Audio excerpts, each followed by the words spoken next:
تخيل أنك تعيش في منزل في ناطحة سحاب كهذه تغير شكلها باستمرار. كل طابق يدور على نفسه، فتتغير المناظر في الخارج وفقا لمزاجك، وما عليك إلا التفوه فقط بكلمات للتحكم في الدوران عبر جهاز كمبيوتر. الطوابق تبدو وكأنها حلقات معلقة على أساس ثابت، ومن يملك شقة هنا بإمكانه وضع سيارته أمامها، فهذا البرج مزود بمصاعد للسيارات، ومن المتوقع أن يولد الكهرباء بواسطة ألواح شمسية وتوربينات لتوليد الطاقة من الرياح مجهزة في وضع أفقي بين كل طابق وآخر.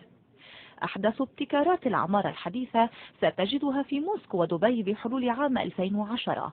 المبنى سيكون من 80 طابقا في دبي و70 في موسكو، وبارتفاع 400 متر.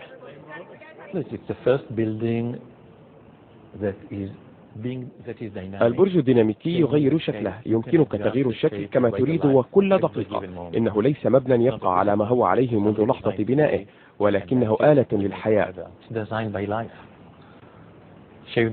وعملية البناء ستتم في مصنع. صناعة المستقبل ستكون في النشآت الصناعية.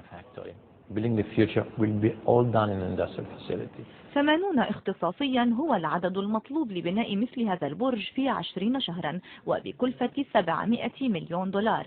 أصغر شقة هنا ثمنها 4 ملايين دولار، وأكبرها نحو 39 مليون دولار فقط. نورما الحاج، BBC.